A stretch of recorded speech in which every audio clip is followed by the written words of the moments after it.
ನಮಸ್ಕಾರ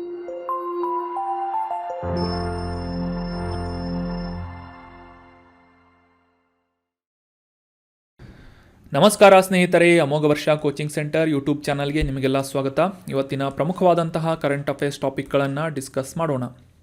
ಅಮೋಘ ವರ್ಷ IAS KAS ಅಕಾಡೆಮಿಯ ಹೊಸ ಮೊಬೈಲ್ ಅಪ್ಲಿಕೇಶನನ್ನು ಲಾಂಚ್ ಮಾಡಲಾಗಿದ್ದು, ಆನ್ಲೈನ್ ಕೋರ್ಸಸ್ಗಳನ್ನು ಈ ಅಪ್ಲಿಕೇಶನ್ ಮುಖಾಂತರ ನೀವು ಜಾಯ್ನ್ ಆಗಬಹುದು.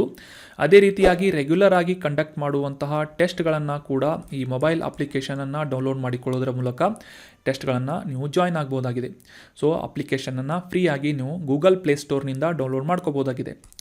ಸೊ ಲಾಸ್ಟ್ ಸೆಷನ್ನಲ್ಲಿ ಕೇಳಲಾದಂತಹ ಪ್ರಶ್ನೆಯ ಸರಿಯಾದ ಉತ್ತರ ಏನು ಅಂತ ಮೊದಲಿಗೆ ತಿಳಿದುಕೊಳ್ಳೋದಾದರೆ, ಈ ಅಂತಾರಾಷ್ಟ್ರೀಯ ಬೌದ್ಧಿಕ ಆಸ್ತಿ ಸೂಚ್ಯಂಕ 2020ರ ಈ ಇಂಟೆಲೆಕ್ಚುವಲ್ ಪ್ರಾಪರ್ಟಿ ಇಂಡೆಕ್ಸನ್ನು ಪಬ್ಲಿಷ್ ಮಾಡಲಾಗಿದ್ದು, ಈ ಒಂದು ಇಂಡೆಕ್ಸ್ನಲ್ಲಿ ಭಾರತದ ಸ್ಥಾನ ಎಷ್ಟನೇ ರ್ಯಾಂಕನ್ನು ಭಾರತ ಪಡೆದುಕೊಂಡಿದೆ ಅಂತ ಪ್ರಶ್ನೆಯನ್ನು ಕೇಳಲಾಗಿತ್ತು. ಆಪ್ಷನ್ಗಳಲ್ಲಿ ಸರಿಯಾದ ಉತ್ತರ ಏನು ಅಂತಂದರೆ ಆಪ್ಷನ್ 3 42ನೇ ರ್ಯಾಂಕ್ ಆಗಿದೆ. ಯುನೈಟೆಡ್ ಸ್ಟೇಟ್ಸ್ ಆಫ್ ಅಮೆರಿಕಾದ US ಚೇಂಬರ್ ಆಫ್ ಕಾಮರ್ಸ್ನಿಂದ 55 ರಾಷ್ಟ್ರಗಳ ಈ ಆರ್ಥಿಕತೆಯನ್ನು ಅಧ್ಯಯನ ಮಾಡುವುದರ ಮೂಲಕ ಈ ಅಂತಾರಾಷ್ಟ್ರೀಯ ಬೌದ್ಧಿಕ ಆಸ್ತಿ ಸೂಚ್ಯಂಕವನ್ನು ಪಬ್ಲಿಷ್ ಮಾಡಲಾಗಿದೆ.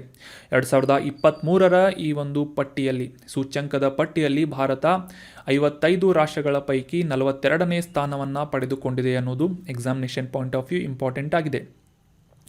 ಇನ್ನು ಈ ಬೌದ್ಧಿಕ ಆಸ್ತಿಗಳು ಅಥವಾ ಇಂಟೆಲೆಕ್ಚುವಲ್ ಪ್ರಾಪರ್ಟೀಸ್ಗಳು ಅಂದರೆ ಏನು ಅಂತ ತಿಳ್ಕೊಳ್ಳೋದಾದರೆ, ಮಾನವ ತನ್ನ ಸೃಜನಾತ್ಮಕವಾದಂತಹ ಬುದ್ಧಿಶಕ್ತಿಯಿಂದ ಸೃಷ್ಟಿಸಲ್ಪಟ್ಟಂತಹ ಸಾಹಿತ್ಯ ಆಗಿರಬಹುದು, ಕಲಾತ್ಮಕ ಚಿತ್ರಗಳಾಗಿರ್ಬೋದು, ಕೃತಿಗಳಾಗಿರ್ಬೋದು, ಡಿಸೈನ್ಗಳಾಗಿರ್ಬೋದು, ಅಥವಾ ವಾಣಿಜ್ಯ ಕ್ಷೇತ್ರಕ್ಕೆ ಸಂಬಂಧಪಟ್ಟಂತಹ ಸಿಂಬಾಲ್ಗಳಾಗಿರ್ಬೋದು, ಚಿತ್ರಗಳಾಗಿರ್ಬೋದು, ಇವುಗಳನ್ನು ಬೌದ್ಧಿಕ ಆಸ್ತಿಗಳು ಅಂತ ಓವರಾಲ್ ಆಗಿ ಕರೆಯಲಾಗುತ್ತದೆ. ಇಂಟೆಲೆಕ್ಚುವಲ್ ಪ್ರಾಪರ್ಟೀಸ್ಗಳು ಅಂತ ಕರೆಯಲಾಗುತ್ತೆ. ಇವುಗಳ ಸಂರಕ್ಷಣೆಗಾಗಿ ನಿರ್ದಿಷ್ಟವಾಗಿ ಕಾನೂನಾತ್ಮಕವಾದಂತಹ ಹಕ್ಕುಗಳನ್ನು ಆಯಾ ರಾಷ್ಟ್ರಗಳು ಆ ವ್ಯಕ್ತಿಗೆ ನೀಡುತ್ತವೆ. ನಿರ್ದಿಷ್ಟ ಅವಧಿಗೆ ಈ ಒಂದು ರೈಟ್ಸ್ಗಳ ಒಂದು ರಕ್ಷಣೆಯನ್ನು ನೀಡುತ್ತದೆ. ಸೊ ಇವುಗಳನ್ನು ಸಾಮಾನ್ಯವಾಗಿ ಪೇಟೆಂಟ್ಗಳು, ಕಾಪಿರೈಟ್ಸ್ಗಳು, ಟ್ರೇಡ್ ಮಾರ್ಕ್ಗಳು ಅಂತ ಗುರುತಿಸಲಾಗುತ್ತದೆ.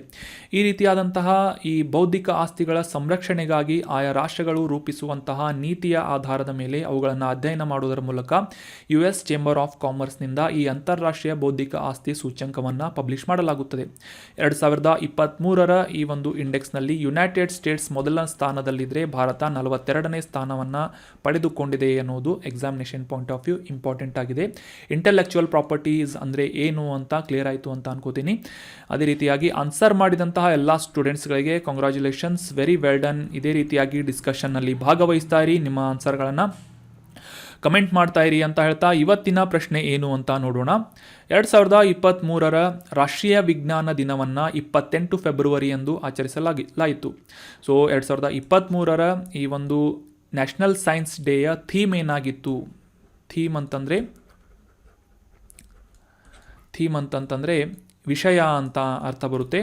2023ರ ರಾಷ್ಟ್ರೀಯ ವಿಜ್ಞಾನ ದಿನದ ಥೀಮ್ ಏನಾಗಿತ್ತು ಅಂತ ಗುರುತಿಸಬೇಕಾಗಿದ್ದು, option 1 global science for global wellness, option 2 science for life, option 3 science can save the world, option 4 fight poverty by science ಅಂತ ಇದೆ.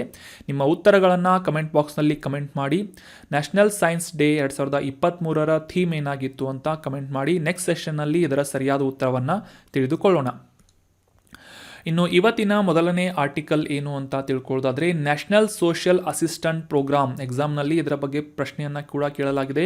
NSAP ಅಥವಾ ನ್ಯಾಷನಲ್ ಸೋಷಿಯಲ್ ಅಸಿಸ್ಟೆಂಟ್ ಪ್ರೋಗ್ರಾಮ್, ಕನ್ನಡದಲ್ಲಿ ರಾಷ್ಟ್ರೀಯ ಸಾಮಾಜಿಕ ನೆರವು ಕಾರ್ಯಕ್ರಮ ಅಂತ ಇದರ ಅರ್ಥ ಬರುತ್ತದೆ. ಕಾಂಟೆಕ್ಸ್ಟ್ ಏನು ಅಂದರೆ, ರೀಸೆಂಟಾಗಿ ಇದು ಯಾಕೆ ನ್ಯೂಸ್ನಲ್ಲಿ ಬಂದಿತ್ತು ಅಂತ ತಿಳ್ಕೊಳ್ಳೋದಾದರೆ, ಭಾರತದ CAG ಅವರಿಂದ 2016-18ರಿಂದ 2020-21ರವರೆಗಿನ ಈ ರಾಷ್ಟ್ರೀಯ ಸಾಮಾಜಿಕ ಸಹಾಯ ಕಾರ್ಯಕ್ರಮ ಅಥವಾ ಈ ನ್ಯಾಷನಲ್ ಸೋಷಿಯಲ್ ಅಸಿಸ್ಟೆನ್ಸ್ ಪ್ರೋಗ್ರಾಮ್ನ ಕಾರ್ಯಕ್ಷಮತೆಯನ್ನು, ಅದರ ಒಂದು ಆಡಿಟಿಂಗನ್ನು ಕಂಪ್ಲೀಟ್ ಮಾಡಿ ವರದಿಯನ್ನು ಪಬ್ಲಿಷ್ ಮಾಡಲಾಗಿದೆ ಅಥವಾ ಸಬ್ಮಿಟ್ ಮಾಡಲಾಗಿದೆ ಅಂತ ನ್ಯೂಸ್ನಲ್ಲಿ ಪಬ್ಲಿಷ್ ಆಗಿತ್ತು. ಸೊ ಹೀಗಾಗಿ ಈ ರಾಷ್ಟ್ರೀಯ ಸಾಮಾಜಿಕ ನೆರವು ಕಾರ್ಯಕ್ರಮ ಅಥವಾ ನ್ಯಾಷನಲ್ ಸೋಷಿಯಲ್ ಅಸಿಸ್ಟೆನ್ಸ್ ಪ್ರೋಗ್ರಾಮ್ ಅಂದರೆ ಏನು, ಇದರ ಒಂದು ಸಬ್ ಪ್ರೋಗ್ರಾಮ್ಗಳು ಯಾವುವು ಅಥವಾ ಉಪ ಕಾರ್ಯಕ್ರಮಗಳು ಯಾವುವು ಅಂತ ಡೀಟೇಲ್ ಆಗಿ ಆರ್ಟಿಕಲ್ನಲ್ಲಿ ಡಿಸ್ಕಸ್ ಮಾಡೋಣ. ಮುಖ್ಯವಾಗಿ ಭಾರತದಲ್ಲಿ ಈ ಬಡತನ ರೇಖೆಗಿಂತ ಕೆಳಗಿರುವಂತಹ ಕುಟುಂಬಗಳಲ್ಲಿ ಬ್ರೆಡ್ ವಿನ್ನರ್ ಅಂತಂತಂದರೆ ಈ ಒಂದು ಆಯಾ ಕುಟುಂಬದಲ್ಲಿ ಸಂಪಾದನೆ ಮಾಡುವಂತಹ ಅಥವಾ ಆದಾಯದ ಮೂಲಾಧಾರವಾಗಿರುವಂತಹ ವ್ಯಕ್ತಿಯನ್ನು ಆ ಕುಟುಂಬದ ಬ್ರೆಡ್ ವಿನ್ನರ್ ಅಂತ ಕರೆಯಲಾಗುತ್ತೆ. ಸೊ ಈ ಬ್ರೆಡ್ ವಿನ್ನರ್ ಆದಂತಹ ವ್ಯಕ್ತಿ ಮರಣ ಹೊಂದಿದಂತಹ ಸಂದರ್ಭದಲ್ಲಿ ಆ ಕುಟುಂಬದಲ್ಲಿರುವಂತಹ ವಯಸ್ಸಾದ ವ್ಯಕ್ತಿಗಳು, ವಿಧವೆಯರು, ಅಂಗವಿಕಲ ವ್ಯಕ್ತಿಗಳು ಮತ್ತು ದುಃಖಿತ ಕುಟುಂಬಗಳಿಗೆ ಬೆಂಬಲವನ್ನು ನೀಡುವಂತಹ ನಿಟ್ಟಿನಲ್ಲಿ, ಅವರ ಕಲ್ಯಾಣಕ್ಕೋಸ್ಕರವಾಗಿ ಸಾಮಾಜಿಕ ಭದ್ರತೆಯನ್ನು ಒದಗಿಸುವಂತಹ ನಿಟ್ಟಿನಲ್ಲಿ 1995 August 15 national social assistance program ಅನ್ನುವ ಈ ಒಂದು ಕಾರ್ಯಕ್ರಮವನ್ನು ಲಾಂಚ್ ಮಾಡಲಾಗಿತ್ತು. ಸೊ ವೆರಿ ಇಂಪಾರ್ಟೆಂಟ್ ಆದಂತಹ ಮಾಹಿತಿ.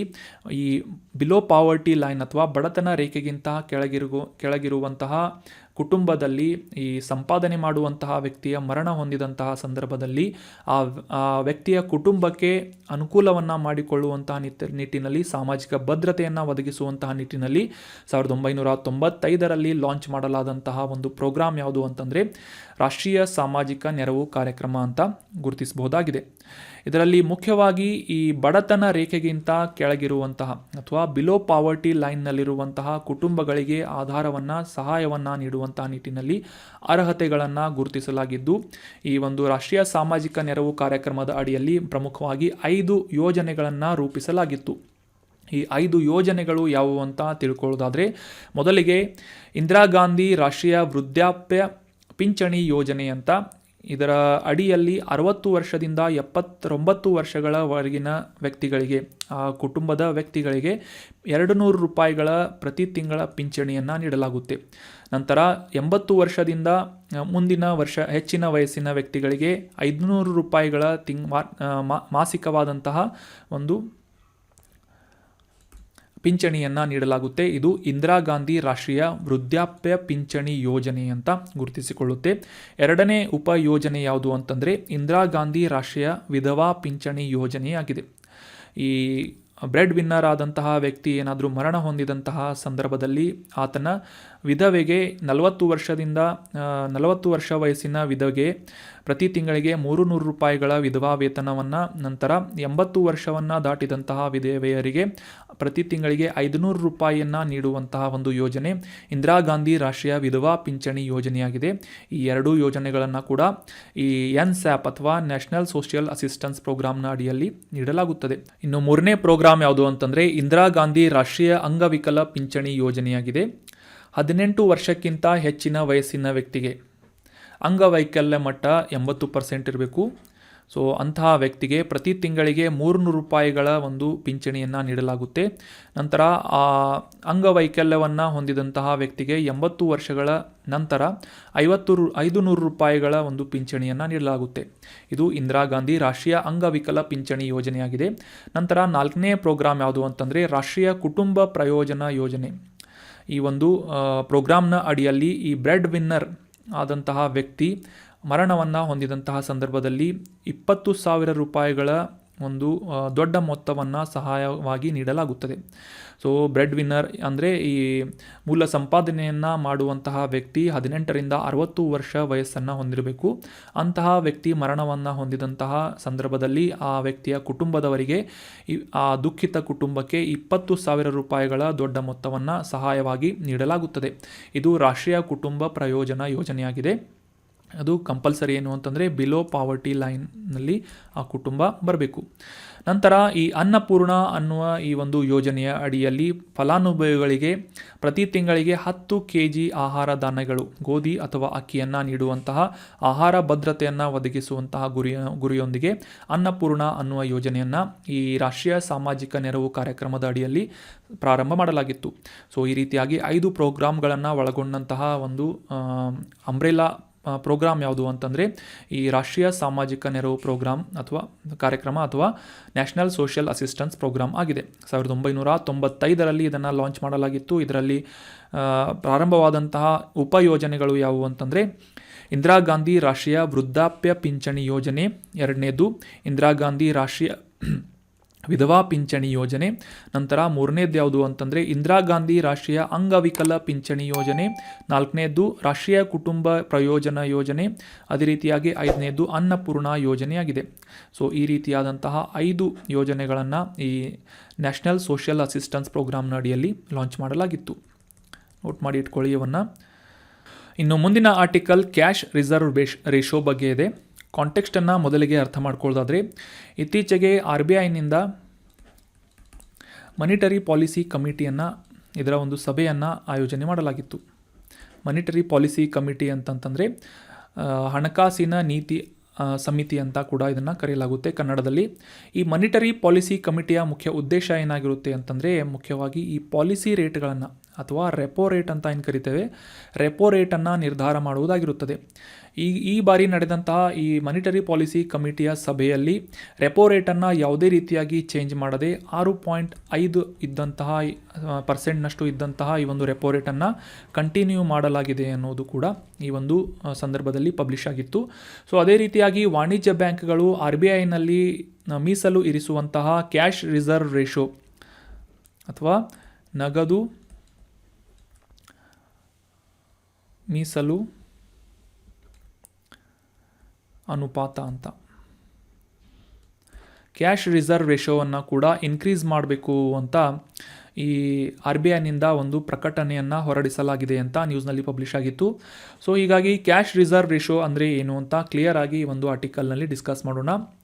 ಯಾವುದೇ ಒಂದು ವಾಣಿಜ್ಯ ಬ್ಯಾಂಕ್ ಭಾರತದಲ್ಲಿ ವ್ಯವಹರಿಸಬೇಕು ಅಂತಂದರೆ ಇಂತಿಷ್ಟು ಶೇಕಡಾವಾರು ಅದರ ಒಂದು ಠೇವಣಿ ಮೊತ್ತದ ಶೇಕಡಾವಾರು ಪ್ರಮಾಣದ ಮೀಸಲನ್ನು ನಗದು ರೂಪದಲ್ಲಿ ಇರಿಸುವಂತಹ ಅವಶ್ಯಕತೆ ಇರುತ್ತದೆ. ಲಿಕ್ವಿಡ್ ಕ್ಯಾಶ್ನಲ್ಲಿ ರಿಸರ್ವ್ ಬ್ಯಾಂಕ್ನಲ್ಲಿ ಇರಿಸುವಂತಹ ಒಂದು ರೇಷೋವನ್ನು ಕ್ಯಾಶ್ ರಿಸರ್ವ್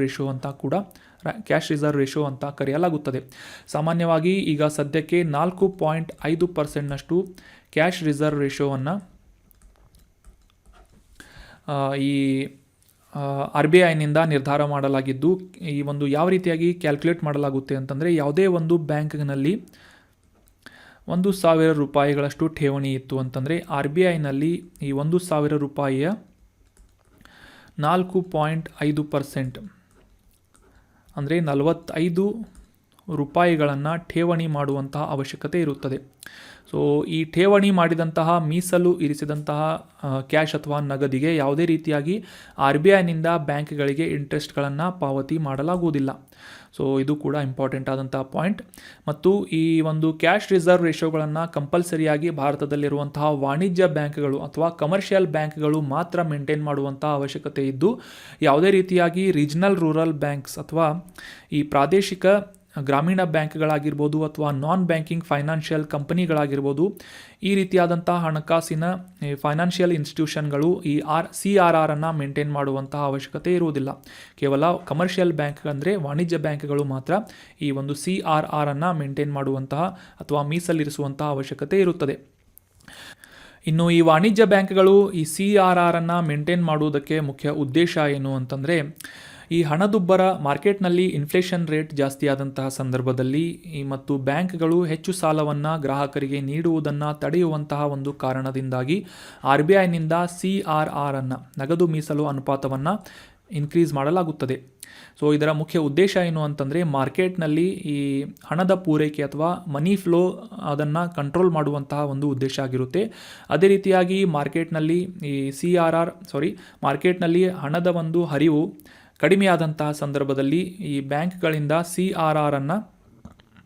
RBIನಿಂದ CRRನ್ನು ಕಡಿಮೆ ಮಾಡಲಾಗುತ್ತದೆ. ಫಾರ್ ಎಕ್ಸಾಂಪಲ್, ಈ ಇನ್ಫ್ಲೇಷನ್ ಇರುವಂತಹ ಸಂದರ್ಭದಲ್ಲಿ ಈ ಬ್ಯಾಂಕ್ಗಳಿಂದ CRRನ್ನು 4.5% ಇರುವಂತಹ CRRನ್ನು ಇನ್ಕ್ರೀಸ್ ಮಾಡಿ 6% ಮಾಡಲಾಗುತ್ತದೆ.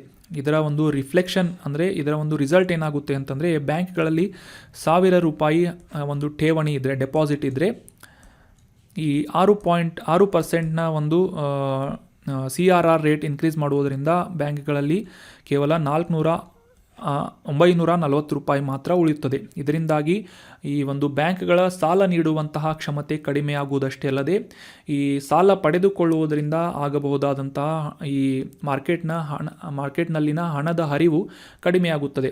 ಸೊ ಅದೇ ರೀತಿಯಾಗಿ CRRನ್ನು ಕಡಿಮೆ ಮಾಡಿದಂತಹ ಸಂದರ್ಭದಲ್ಲಿ, ಫಾರ್ ಎಕ್ಸಾಂಪಲ್ 4.5%ನಿಂದ 3%ಗೆ ಕಡಿಮೆ ಮಾಡಿದಂತಹ ಸಂದರ್ಭದಲ್ಲಿ ಈ 1,000 ರೂಪಾಯಿಗಳಲ್ಲಿ ಇದ್ದಂತಹ ಡೆಪಾಸಿಟ್ನಲ್ಲಿ 970 ರೂಪಾಯಿಗಳು ಬ್ಯಾಂಕ್ಗಳಲ್ಲಿ ಉಳಿದುಕೊಳ್ಳುತ್ತದೆ. 1,000 ರೂಪಾಯಿ ಜಸ್ಟ್ ಎಕ್ಸಾಂಪಲ್ ತಗೋತಾ ಇದ್ದೀನಿ, ಇದನ್ನು ಕೋಟಿ ರೂಪಾಯಿಗಳಲ್ಲಿ ನೀವು ಅಂಡರ್ಸ್ಟ್ಯಾಂಡ್ ಮಾಡ್ಕೋಬೋದು.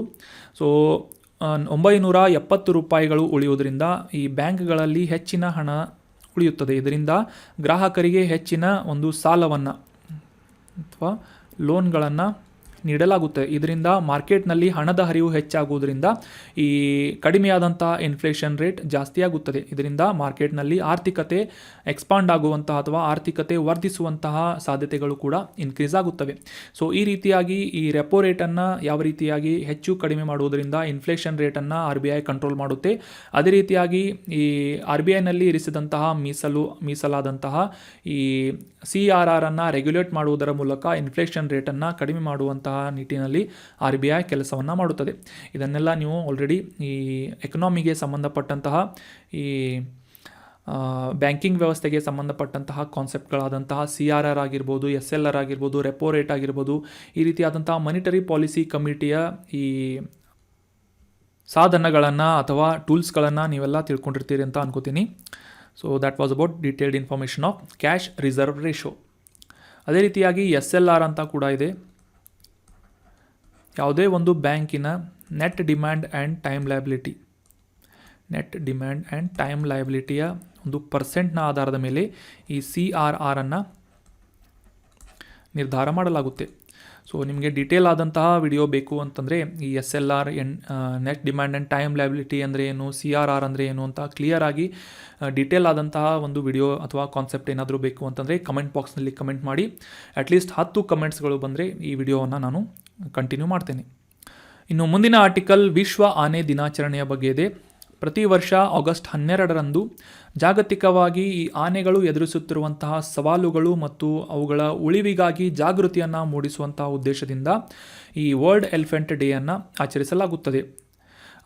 ಆನೆಗಳ ಆವಾಸ ಸ್ಥಾನದ ನಷ್ಟ ಆಗಿರ್ಬೋದು, ಅವುಗಳ ದಂತಗಳಿಗಾಗಿ ಅವುಗಳ ಬೇಟೆಯಾಡುವಿಕೆ ಆಗಿರ್ಬೋದು ಮತ್ತು ಮಾನವ ಮತ್ತು ಆನೆಗಳ ನಡುವೆ ಆಗುತ್ತಾ ಇರುವಂತಹ ಸಂಘರ್ಷಗಳನ್ನು ಕಡಿಮೆ ಮಾಡುವುದು, ಜಾಗತಿಕವಾಗಿ ಈ ಆನೆಗಳ ಸಂರಕ್ಷಣೆಗಾಗಿ ನಡೀತಾ ಇರುವಂತಹ ಪ್ರಯತ್ನಗಳನ್ನು ಹೈಲೈಟ್ ಮಾಡುವಂತಹ ಉದ್ದೇಶದಿಂದ ವೇದಿಕೆಯಾಗಿ ಈ ವಿಶ್ವ ಆನೆ ದಿನಾಚರಣೆಯನ್ನು ಆಚರಿಸಲಾಗುತ್ತದೆ ಪ್ರತಿ ವರ್ಷ ಆಗಸ್ಟ್ 12ರಂದು. ಅದೇ ರೀತಿಯಾಗಿ ಈ ಒಂದು ಜಾಗತಿಕವಾಗಿ ಮೊದಲ ಬಾರಿಗೆ 2012ರಲ್ಲಿ ಕೆನಡಾದ ಪ್ಯಾಟ್ರಿಷಿಯಾ ಸಿಮ್ಸ್ ಮತ್ತು ಥೈಲ್ಯಾಂಡ್ನ HM ಕ್ವೀನ್ ಸಿರಿಕಿಟ್ ಅವರಿಂದ ಈ ವಿಶ್ವ ಆನೆ ದಿನವನ್ನು ಮೊದಲ ಬಾರಿಗೆ ಆಯೋಜನೆ ಮಾಡಲಾಗಿತ್ತು.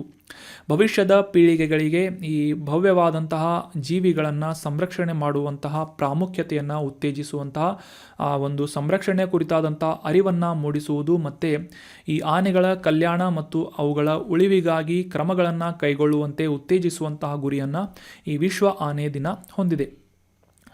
ಭಾರತದಲ್ಲಿ ಸುಮಾರು 27,000ಕ್ಕೂ ಹೆಚ್ಚು ಆನೆಗಳನ್ನು ನಾವು ಕಾಣಬಹುದಾಗಿದ್ದು, ಅದರಲ್ಲಿ ಭಾರತದಲ್ಲಿ ಅತಿ ಹೆಚ್ಚಾಗಿ ಆನೆಗಳ ಸಂಖ್ಯೆಯನ್ನು ಹೊಂದಿದಂತಹ ರಾಜ್ಯ ಯಾವುದು ಅಂತಂದರೆ ನಮ್ಮ ಕರ್ನಾಟಕ ಆಗಿದೆ.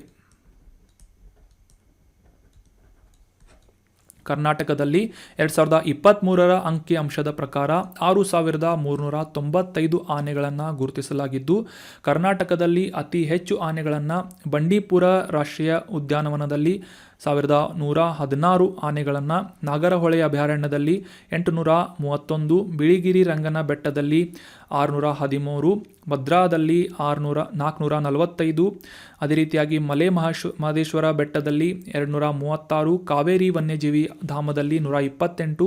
ಈ ರೀತಿಯಾಗಿ ಪ್ರಮುಖ ಸಂರಕ್ಷಿತ ಪ್ರದೇಶಗಳಲ್ಲಿ ಸುಮಾರು 80% ಕರ್ನಾಟಕದ ಆನೆಗಳನ್ನು ನಾವು ಗುರುತಿಸಬಹುದಾಗಿದೆ. ವೆರಿ ಇಂಪಾರ್ಟೆಂಟ್ ಪಾಯಿಂಟ್ ಏನು ಅಂತಂದರೆ, ಭಾರತದಲ್ಲಿ ಅತಿ ಹೆಚ್ಚು ಆನೆಗಳ ಸಂಖ್ಯೆಯನ್ನು ಹೊಂದಿದಂತಹ ರಾಜ್ಯ ಯಾವುದು ಅಂತಂದರೆ ಕರ್ನಾಟಕ. 2023ರ ಅಂಕಿಅಂಶಗಳ ಪ್ರಕಾರ 6,395 ಆನೆಗಳನ್ನು ಕರ್ನಾಟಕ ಹೊಂದಿದೆ. So that was about brief information of World Elephant Day, and also the largest population of elephant are in Karnataka. ಈ ವಿಶ್ವ ಆನೆ ದಿನವನ್ನು ಆಚರಿಸುವಂತಹ ದಿನದಂದು ಮತ್ತೊಂದು ದಿನವನ್ನು ಕೂಡ ಆಚರಿಸಲಾಗುತ್ತೆ. ಆಗಸ್ಟ್ 12ರಂದು ಪ್ರತಿ ವರ್ಷ ಇಂಟರ್ನ್ಯಾಷನಲ್ ಯೂತ್ ಡೇ ಅನ್ನು ಕೂಡ ಆಚರಣೆ ಮಾಡಲಾಗುತ್ತೆ.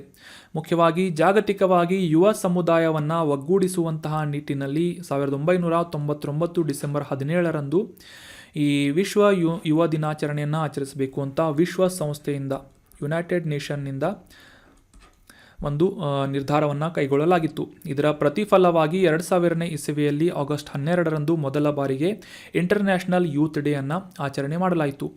ಜಾಗತಿಕವಾಗಿ ವಿಶ್ವ ಎದುರಿಸುತ್ತಿರುವಂತಹ ಸವಾಲುಗಳನ್ನು ಸಮರ್ಥವಾಗಿ ಎದುರಿಸುವಂತಹ ನಿಟ್ಟಿನಲ್ಲಿ ಜಾಗತಿಕ ಯುವ ಸಮುದಾಯವನ್ನು ಶಿಕ್ಷಣ ಮತ್ತು ರಾಜಕೀಯದಲ್ಲಿ ತೊಡಗಿಸಿಕೊಳ್ಳುವುದರ ಮೂಲಕ ಈ ಸವಾಲುಗಳನ್ನು ಸಮರ್ಥವಾಗಿ ನಿಭಾಯಿಸುವುದು ಮತ್ತು ಸಂಪನ್ಮೂಲಗಳನ್ನು ಸಮರ್ಥವಾಗಿ ನಿರ್ವಹಣೆ ಮಾಡುವಂತಹ ನಿಟ್ಟಿನಲ್ಲಿ ಅವೇರ್ನೆಸ್ಸನ್ನು ಸ್ಪ್ರೆಡ್ ಮಾಡುವಂತಹ ಉದ್ದೇಶದಿಂದ ಈ ಅಂತಾರಾಷ್ಟ್ರೀಯ ಯುವ ದಿನಾಚರಣೆಯನ್ನು ಮೊದಲ ಬಾರಿಗೆ 2000ನೇ ಇಸವಿಯಲ್ಲಿ ವಿಶ್ವಸಂಸ್ಥೆಯಿಂದ ಆಯೋಜನೆ ಮಾಡಲಾಗಿತ್ತು.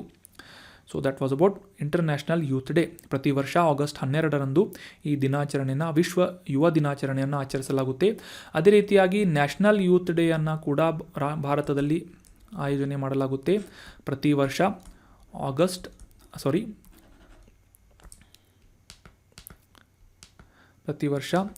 ಜನವರಿ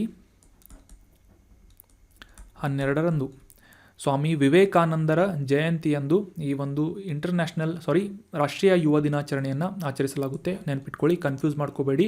ಆಗಸ್ಟ್ 12 ವಿಶ್ವ ಯುವ ದಿನಾಚರಣೆ, ಜನವರಿ 12 ನಮ್ಮ ಸ್ವಾಮಿ ವಿವೇಕಾನಂದರ ಜನ್ಮ ದಿನಾಚರಣೆ, ಅದು ಜನವರಿ 12 ನ್ಯಾಷನಲ್ ಯೂತ್ ಡೇ. ಪ್ರತಿ ವರ್ಷ ಆಗಸ್ಟ್ 12ರಂದು ವಿಕ್ರಮ್ ಸಾರಾಭಾಯಿ ಅವರ ಭಾರತದ ಬಾಹ್ಯಾಕಾಶ ತಂತ್ರಜ್ಞಾನದ ಪಿತಾಮಹ ಎಂದು ಖ್ಯಾತಿಯನ್ನು ಪಡೆದಂತಹ ವಿಕ್ರಮ್ ಸಾರಾಭಾಯಿ ಅವರ ಜನ್ಮ ದಿನಾಚರಣೆಯನ್ನು ಕೂಡ ಆಚರಿಸಲಾಗುತ್ತದೆ. 1919 ಆಗಸ್ಟ್ 12ರಂದು ವಿಕ್ರಮ್ ಅಂಬಾಲಾಲ್ ಸಾರಾಭಾಯಿ ಅವರು ಗುಜರಾತಿನ ಅಹಮದಾಬಾದ್ನಲ್ಲಿ ಜನಿಸ್ತಾರೆ. ಭಾರತದ ಬಾಹ್ಯಾಕಾಶ ಸಂಶೋಧನೆ, ಮುಖ್ಯವಾಗಿ ಈ ಪರಮಾಣು ಶಕ್ತಿಯನ್ನು ಅಭಿವೃದ್ಧಿಪಡಿಸುವಂತಹ ನಿಟ್ಟಿನಲ್ಲಿ ಸಾಧನೆಯನ್ನು ಮಾಡಿದಂತಹ, ಕಾಂಟ್ರಿಬ್ಯೂಷನನ್ನು ನೀಡಿದಂತಹ ವಿಕ್ರಮ್ ಸಾರಾಭಾಯಿ ಅವರು ಭಾರತ ಕಂಡಂತಹ ಪ್ರಸಿದ್ಧ ಭೌತಶಾಸ್ತ್ರಜ್ಞ ಮತ್ತು ಕೈಗಾರಿಕೋದ್ಯಮಿಯಾಗಿ ಭಾರತದಲ್ಲಿ ಗುರುತಿಸಿಕೊಳ್ಳುತ್ತಾರೆ. ಇವರು ಮಾಡಿದಂತಹ ಸಾಧನೆಯನ್ನು ಭಾರತ ಸರ್ಕಾರದಿಂದ ಗುರುತಿಸಿ 1966ರಲ್ಲಿ ಇವರಿಗೆ ಪದ್ಮಭೂಷಣ ಪ್ರಶಸ್ತಿಯನ್ನು ಕೂಡ ನೀಡಲಾಗುತ್ತೆ. ನಂತರ ಮರಣೋತ್ತರವಾಗಿ 1972ರಲ್ಲಿ ಪದ್ಮವಿಭೂಷಣ ಪ್ರಶಸ್ತಿಯನ್ನು ಕೂಡ ನೀಡಲಾಗುತ್ತದೆ. 1971 ಡಿಸೆಂಬರ್ 30ರಂದು ಇವರು ಮರಣಿಸ್ತಾರೆ. ಭಾರತದಲ್ಲಿ ಬಾಹ್ಯಾಕಾಶ ಸಂಶೋಧನೆ ಮತ್ತು ಪರಮಾಣು ಶಕ್ತಿಯನ್ನು ಅಭಿವೃದ್ಧಿಪಡಿಸುವಂತಹ ನಿಟ್ಟಿನಲ್ಲಿ ಪ್ರಮುಖ ಪಾತ್ರ ವಹಿಸಿದಂತಹ ಹೋಮಿ ಜಹಾಂಗೀರ್ ಬಾಬಾ ಮತ್ತು ವಿಕ್ರಮ್ ಸಾರಾಭಾಯಿ ಅವರ ಜೀವನಾಧಾರಿತವಾದಂತಹ ಒಂದು ವೆಬ್ ಸೀರೀಸನ್ನು ಕೂಡ ಸೋನಿ ಲೈವ್ನಲ್ಲಿ ಅವೈಲೇಬಲ್ ಮಾಡಲಾಗಿದೆ. ರಾಕೆಟ್ ಬಾಯ್ಸ್ ಅಂತ ಈ ಒಂದು ವೆಬ್ ಸೀರೀಸ್ನ ಹೆಸರಾಗಿದೆ. ಸೊ ಈ ರಾಕೆಟ್ ಬಾಯ್ಸನ್ನು ನೋಡುವುದರ ಮೂಲಕ ಯಾವ ರೀತಿಯಾಗಿ ಭಾರತದಲ್ಲಿ ಪರಮಾಣು ಶಕ್ತಿಯನ್ನು ಅಭಿವೃದ್ಧಿಪಡಿಸಲಾಯಿತು, ಅದೇ ರೀತಿಯಾಗಿ ಈ ಬಾಹ್ಯಾಕಾಶ ಸಂಶೋಧನೆಗೆ ಸಂಬಂಧಪಟ್ಟಂತಹ ಕಾರ್ಯಗಳನ್ನು ನಡೆಸಲಾಯಿತು ಅಂತ ಈ ಹೋಮಿ ಜಹಾಂಗೀರ್ ಬಾಬಾ ಮತ್ತು ವಿಕ್ರಮ್ ಸಾರಾಭಾಯಿ ಅವರ ಕ್ಯಾರೆಕ್ಟರ್ಗಳ ಒಂದು ರೂಪವನ್ನು ಅಥವಾ ಒಂದು ವೆಬ್ ಸೀರೀಸನ್ನು ನೀವು ನೋಡ್ಬೋದು. ಅದೇ ರೀತಿಯಾಗಿ ಈ ಎರಡು ಕ್ಯಾರೆಕ್ಟರ್ಗಳು ನಿಮಗೆ ಅಂಡರ್ಸ್ಟ್ಯಾಂಡ್ ಆಯಿತು. ಇಲ್ಲಿ ತೋರಿಸಲಾದಂತಹ 3ನೇ ಕ್ಯಾರೆಕ್ಟರ್ ಯಾವುದು ಅಂತ ಗೆಸ್ ಮಾಡಿ ಕಮೆಂಟ್ ಬಾಕ್ಸ್ನಲ್ಲಿ ಕಮೆಂಟ್ ಮಾಡಿ. So that was all about today's articles. ಈಗ ಡಿಸ್ಕಸ್ ಮಾಡಲಾದಂಥ ಎಲ್ಲ ಆರ್ಟಿಕಲ್ಸ್ಗಳನ್ನು ಮತ್ತೊಮ್ಮೆ ರಿವೈಸ್ ಮಾಡೋಣ, ಈ ಒಂದು ಸ್ಟೇಟ್ಮೆಂಟ್ಗಳ ಟ್ರೂ ಫಾಲ್ಸ್ಗಳನ್ನು ತಿಳಿದುಕೊಳ್ಳುವುದರ ಮೂಲಕ. ಮೊದಲನೇ ಸ್ಟೇಟ್ಮೆಂಟ್ ಏನು ಅಂತಂದರೆ, national social assistance program NSAP ಅನ್ನುವ ಈ ಒಂದು ಪ್ರೋಗ್ರಾಮನ್ನು ಆಗಸ್ಟ್ 15, 2002ನೇ ಇಸವಿಯಲ್ಲಿ ಪ್ರಾರಂಭಿಸಲಾಯಿತು ಅಂತ ಸ್ಟೇಟ್ಮೆಂಟ್ ಇದೆ. ಇದು ಟ್ರೂ ಆರ್ ಫಾಲ್ಸ್ ಅಥವಾ ಸರಿ ಅಥವಾ ತಪ್ಪು ಅಂತ ಗುರುತಿಸಬೇಕಾಗಿದ್ದು, ಇದು ತಪ್ಪಾದಂತಹ ಸ್ಟೇಟ್ಮೆಂಟ್ ಆಗಿದೆ. ಯಾಕಂತಂದರೆ 1995 ಆಗಸ್ಟ್ 15ರಂದು ಈ ಒಂದು ನ್ಯಾಷನಲ್ ಸೋಷಿಯಲ್ ಅಸಿಸ್ಟೆನ್ಸ್ ಪ್ರೋಗ್ರಾಮ್ ಅಥವಾ ರಾಷ್ಟ್ರೀಯ ಸಾಮಾಜಿಕ ನೆರವು ಕಾರ್ಯಕ್ರಮವನ್ನು ಪ್ರಾರಂಭ ಮಾಡಲಾಯಿತು ಅಂತ ನಾವು ಡಿಸ್ಕಸ್ ಮಾಡಿದ್ವಿ. ಅದೇ ರೀತಿಯಾಗಿ ಇದರಲ್ಲಿ ಇರುವಂತಹ ಪ್ರಮುಖ ಉಪಯೋಜನೆಗಳು ಯಾವುವು ಅಂತ ಕೂಡ ಅಂಡರ್ಸ್ಟ್ಯಾಂಡ್ ಮಾಡ್ಕೊಂಡ್ವಿ. ಮೊದಲನೇದಾಗಿ ಇಂದಿರಾ ಗಾಂಧಿ ರಾಷ್ಟ್ರೀಯ ವೃದ್ಧಾಪ್ಯ ಪಿಂಚಣಿ ಯೋಜನೆ, ಇಂದಿರಾ ಗಾಂಧಿ ರಾಷ್ಟ್ರೀಯ ವಿಧವಾ ಪಿಂಚಣಿ ಯೋಜನೆ, ನಂತರ ಈ ಇಂದಿರಾ ಗಾಂಧಿ ರಾಷ್ಟ್ರೀಯ ಅಂಗವಿಕಲ ಪಿಂಚಣಿ ಯೋಜನೆ ಮತ್ತು ರಾಷ್ಟ್ರೀಯ ಕುಟುಂಬ ಪ್ರಯೋಜನ ಯೋಜನೆ ಮತ್ತು ಅನ್ನಪೂರ್ಣ ಅನ್ನುವ ಯೋಜನೆ ಅಂತ ಕ್ಲಿಯರ್ ಆಗಿ ಅಂಡರ್ಸ್ಟ್ಯಾಂಡ್ ಮಾಡ್ಕೊಂಡ್ವಿ. ಸೊ 2002 ಅನ್ನುವುದು ತಪ್ಪಾದಂತಹ ಸ್ಟೇಟ್ಮೆಂಟ್ ಆಗಿದೆ. ಮುಂದಿನ ಸ್ಟೇಟ್ಮೆಂಟ್ CRR ಅಥವಾ ಕ್ಯಾಶ್ ರಿಸರ್ವ್ ರೇಷೋ, ಇದು ನಿಗದಿತ ವಾಣಿಜ್ಯ ಬ್ಯಾಂಕ್ಗಳಿಗೆ ಅನ್ವಯಿಸುತ್ತದೆ, ಆದರೆ ಪ್ರಾದೇಶಿಕ ಗ್ರಾಮೀಣ ಬ್ಯಾಂಕ್ಗಳು ಮತ್ತು ನಾನ್ ಬ್ಯಾಂಕಿಂಗ್ ಫೈನಾನ್ಷಿಯಲ್ ಕಾರ್ಪೊರೇಷನ್ ಅಥವಾ NBFCಗಳಿಗೆ ಅನ್ವಯಿಸುವುದಿಲ್ಲ ಅಂತ ಅಥವಾ ಅವುಗಳನ್ನು ಹೊರತುಪಡಿಸಲಾಗಿದೆ ಅಂತ ಇದೆ. ಸೊ ಈ ಸ್ಟೇಟ್ಮೆಂಟ್ ಸರಿಯಾದಂಥ ಸ್ಟೇಟ್ಮೆಂಟ್ ಆಗಿದೆ. ನಾನು ಈ ಒಂದು ಸ್ಟೇಟ್ಮೆಂಟನ್ನು 2 ಬಾರಿ ರಿಪೀಟ್ ಮಾಡಿದ್ನಿ. ಸೊ ಈ CRR ಕಾನ್ಸೆಪ್ಟನ್ನು ಅಂಡರ್ಸ್ಟ್ಯಾಂಡ್ ಮಾಡ್ಕೊಳ್ಳುವಂಥ ಸಂದರ್ಭದಲ್ಲಿ ಶೆಡ್ಯೂಲ್ ಬ್ಯಾಂಕ್ಗಳಿಗೆ ಮಾತ್ರ ಈ CRR ಅಪ್ಲೈ ಆಗುತ್ತೆ. ಯಾವುದೇ ರೀತಿಯಾಗಿ ರೀಜನಲ್ ರೂರಲ್ ಬ್ಯಾಂಕ್ಸ್ಗಳು ಮತ್ತು NBFCಗಳಿಗೆ ಈ CRR ಅಪ್ಲೈ ಆಗೋದಿಲ್ಲ ಅಂತ ಡಿಸ್ಕಸ್ ಮಾಡಿದ್ವಿ. ಸೊ ಈ ಒಂದು ಸ್ಟೇಟ್ಮೆಂಟ್ ಸರಿಯಾದಂತಹ ಸ್ಟೇಟ್ಮೆಂಟ್ ಆಗಿದೆ. ಮುಂದಿನ ಸ್ಟೇಟ್ಮೆಂಟ್ ಏನು ಅಂತಂದರೆ, ಕೇರಳ ರಾಜ್ಯವು ಭಾರತದಲ್ಲಿ ಅತಿ ಹೆಚ್ಚು ಆನೆಗಳನ್ನು ಹೊಂದಿದಂತಹ ರಾಜ್ಯವಾಗಿದೆ ಅಂತ ಸ್ಟೇಟ್ಮೆಂಟ್ ಇದೆ. ಈ ಸ್ಟೇಟ್ಮೆಂಟ್ ತಪ್ಪಾದಂತಹ ಸ್ಟೇಟ್ಮೆಂಟ್ ಆಗಿದೆ. ಆಲ್ರೆಡಿ ತಿಳಿದುಕೊಂಡ ಹಾಗೆ ಕರ್ನಾಟಕ ಅತಿ ಹೆಚ್ಚು ಆನೆಗಳನ್ನು ಹೊಂದಿದಂತಹ ರಾಜ್ಯವಾಗಿದೆ ಅಂತ ಕ್ಲಿಯರ್ ಆಗಿ ಅಂಡರ್ಸ್ಟ್ಯಾಂಡ್ ಮಾಡ್ಕೊಂಡ್ವಿ. ಕರ್ನಾಟಕದಲ್ಲಿ 2023 ಒಂದು ಅಂಕಿಅಂಶಗಳ ಪ್ರಕಾರ 6395 ಆನೆಗಳು ಇವೆ ಅಂತ ಕೂಡ ಕ್ಲಿಯರ್ ಆಗಿ ಅಂಡರ್ಸ್ಟ್ಯಾಂಡ್ ಮಾಡ್ಕೊಂಡ್ವಿ. ಅದೇ ರೀತಿಯಾಗಿ ಭಾರತದಲ್ಲಿ 27,000ಕ್ಕೂ ಹೆಚ್ಚು ಆನೆಗಳಿವೆ ಅಂತ ಕೂಡ ತಿಳ್ಕೊಂಡ್ವಿ. ಇದಕ್ಕೆ ಸಪ್ಲಿಮೆಂಟ್ರಿ ಕ್ವಶನನ್ನು ಕೇಳ್ತೀನಿ. ಏನು ಅಂತಂದರೆ, ಜಾಗತಿಕವಾಗಿ ಅತಿ ಹೆಚ್ಚು ಆನೆಗಳನ್ನು ಹೊಂದಿದಂತಹ ದೇಶ ಯಾವುದು ಅಂತ ತಿಳ್ಕೊಂಡು ಕಮೆಂಟ್ ಬಾಕ್ಸ್ನಲ್ಲಿ ಕಮೆಂಟ್ ಮಾಡಬೇಕು. ಮುಂದಿನ ಸ್ಟೇಟ್ಮೆಂಟ್ ಏನು ಅಂತಂದರೆ, ರಾಷ್ಟ್ರೀಯ ಯುವ ದಿನವನ್ನು ಪ್ರತಿ ವರ್ಷ ಆಗಸ್ಟ್ 12ರಂದು ಆಚರಣೆ ಮಾಡಲಾಗುತ್ತೆ ಅಂತ ಸ್ಟೇಟ್ಮೆಂಟ್ ಇದೆ. ಇದು ತಪ್ಪಾದಂತಹ ಸ್ಟೇಟ್ಮೆಂಟ್ ಆಗಿದೆ. ಆಲ್ರೆಡಿ ನಾನು ರಿಪೀಟ್ ಮಾಡಿದ್ದೀನಿ. ಏನು ಅಂತಂದರೆ, ರಾಷ್ಟ್ರೀಯ ಯುವ ದಿನವನ್ನು ಪ್ರತಿ ವರ್ಷ ವಿವೇಕಾನಂದರ ಜನ್ಮದಿನದಂದು ಅಂದರೆ ಜನವರಿ 12ರಂದು ಆಚರಿಸಲಾಗುತ್ತೆ ಅಂತ ಡಿಸ್ಕಸ್ ಮಾಡಿದ್ವಿ. ಅದೇ ರೀತಿಯಾಗಿ ಇಂಟರ್ನ್ಯಾಷನಲ್ ಯೂತ್ ಡೇಯನ್ನು ಆಗಸ್ಟ್ 12ರಂದು ಆಚರಣೆ ಮಾಡಲಾಗುತ್ತೆ ಅಂತ ತಿಳ್ಕೊಂಡ್ವಿ. ರಾಷ್ಟ್ರೀಯ ಯುವ ದಿನ ಜನವರಿ 12, August 12 is wrong statement. Last statement ಏನು ಅಂತಂದರೆ, APJ ಅಬ್ದುಲ್ ಕಲಾಂ ಅವರನ್ನು ಭಾರತೀಯ ಬಾಹ್ಯಾಕಾಶ ಕಾರ್ಯಕ್ರಮದ ಪಿತಾಮಹ ಅಂತ ಕರೆಯಲಾಗುತ್ತೆ ಅಂತ ಸ್ಟೇಟ್ಮೆಂಟ್ ಇದ್ದು, ಸೊ ಈ ಸ್ಟೇಟ್ಮೆಂಟ್ ಏನಾಗುತ್ತೆ, ತಪ್ಪಾದಂತಹ ಸ್ಟೇಟ್ಮೆಂಟ್ ಆಗಿದೆ. APJ ಅಬ್ದುಲ್ ಕಲಾಂ ಅವರನ್ನು ಭಾರತದ ಮಿಸೈಲ್ ಮ್ಯಾನ್ ಅಂತ ಗುರುತಿಸಲಾಗುತ್ತೆ. ಈ ಬಾಹ್ಯಾಕಾಶ ಕಾರ್ಯಕ್ರಮದ ಪಿತಾಮಹ, ಫಾದರ್ ಆಫ್ ಸ್ಪೇಸ್ ಪ್ರೋಗ್ರಾಮ್ ಅಂತ, ಇಂಡಿಯನ್ ಸ್ಪೇಸ್ ಪ್ರೋಗ್ರಾಮ್ ಅಂತ ಯಾರನ್ನು ಕರೆಯಲಾಗುತ್ತೆ, ವಿಕ್ರಮ್ ಸಾರಾಭಾಯ್. ಈಗ ತಾನೇ ನಾವು ಅವರ ಜನ್ಮ ದಿನಾಚರಣೆಯನ್ನು ಆಗಸ್ಟ್ 12ರಂದು ಆಚರಿಸಲಾಗುತ್ತೆ ಅಂತ ಕ್ಲಿಯರ್ ಆಗಿ ಅವರ ಒಂದು ಜೀವನದ ಕುರಿತಾದಂಥ ಮಾಹಿತಿಯನ್ನು ತಿಳ್ಕೊಂಡ್ವಿ. ಅವರ ಸಾಧನೆ ಕುರಿತಾದಂಥ ಮಾಹಿತಿಯನ್ನು ಕೂಡ ಅಂಡರ್ಸ್ಟ್ಯಾಂಡ್ ಮಾಡ್ಕೊಂಡ್ವಿ. So that was all about today's discussion. ಈ ಒಂದು ಕಂಟೆಂಟನ್ನು ನಿಮ್ಮ ಎಲ್ಲ ಫ್ರೆಂಡ್ಸ್ಗಳ ಜೊತೆ ಶೇರ್ ಮಾಡಿ. Thank you so much for joining the discussion. Have a nice day.